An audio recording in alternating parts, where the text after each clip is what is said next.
আসসালামু আলাইকুম।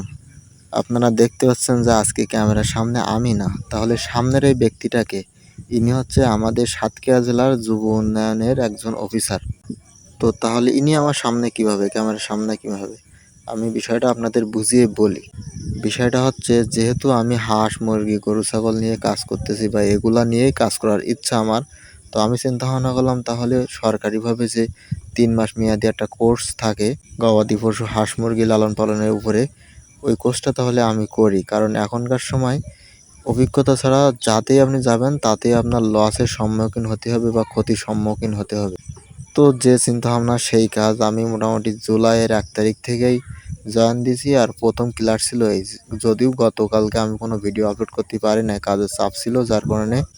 তো আপনাদের যদি কারোর ইচ্ছা থাকে বা ইচ্ছা পোষণ করেন যে আমিও ভবিষ্যতে হাঁস, মুরগি, গরু, ছাগল বা কৃষির উপর কাজ করব বা কৃষি নিয়ে কাজ করব, তাদেরও মোটামুটি এই যুব উন্নয়নের একটা কোর্স আগের থেকে করে রাখা ভালো। তাহলে কিছু অভিজ্ঞতা হবে। আর অভিজ্ঞতা ছাড়া এখনকার সময় আমরা যে সেক্টরে যাব না কেন, হয়তোবা ক্ষতির সম্মুখীন হব। তো বিষয়টা আমি আগে থেকেই চিন্তা ভাবনা করে আমি গেছিলাম। তো আমার জন্য সবাই দোয়া করবেন যাতে এই বিষয়ে আল্লাহ তাআলা আমার রিজিকের বারাকা দান করেন।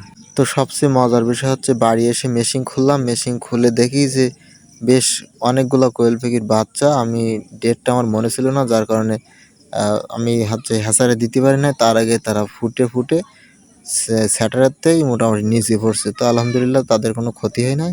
তো আমি আমার সেগুলা তুলে দিচ্ছিলাম। তো আরও একটি কথা বলে নেই, আপনাদের যাদের কোয়েল পাখির বাচ্চা লাগবে তারা আমাদের সাথে যোগাযোগ করুন এখনই। এবার অল্প কিছু বাচ্চা আছে, আর আপাতত বেশ কয়েকদিন অফ থাকবে আমাদের। কারণ যেহেতু আমি একটা ট্রেনিংয়ে জয়েন করছি বা ট্রেনিংটা আমার ৩ মাস কন্টিনিউ করতে হবে, যার কারণে কাজের একটু চাপ থাকবে। তো ডিম বসানো বা বাসার দিকে বা খামার যে অন্যান্য কাজ থাকবে সেগুলো একটু কমই করতে পারবো, খুব বেশি করতে পারবো না। তো সেদিকটাই লক্ষ্য করে আর কি, মোটামুটি প্রোডাকশন একটু কমই হবে আগামী ২-৩ মাস। তারপরও আমাদের যা আছে আপনারা যদি যোগাযোগ করেন আমাদের সাথে, আমরা ইনশাল্লাহ বলবো যে আমাদের যেগুলো আছে যেগুলো দিতে পারবো ইনশাল্লাহ। আর আমরা যেইগুলো আপনাদের দেবো, ডিম, বাচ্চা, বড় মুরগি, যাই দেবো না করে ইনশাল্লাহ সেগুলো সুস্থ সবল এবং সুন্দর তাই আপনাদের দেবো। তো মোটামুটি যে ডিমগুলা ছিল, বাকি যে ডিমগুলা ছিল ওগুলো সব আজকে চিন্তা ভাবনা করছিলাম যে সব যেহেতু বাচ্চা উঠতেছে তাহলে এগুলা সব নিচে নামিয়ে দেই। তো সেটাতে নামিয়ে সব কিছু হেঁচড়ে দিচ্ছিলাম, আর যে ডিমগুলো ফুটে গেছে তার খোলাগুলো বাইরে ফেলে দিচ্ছিলাম।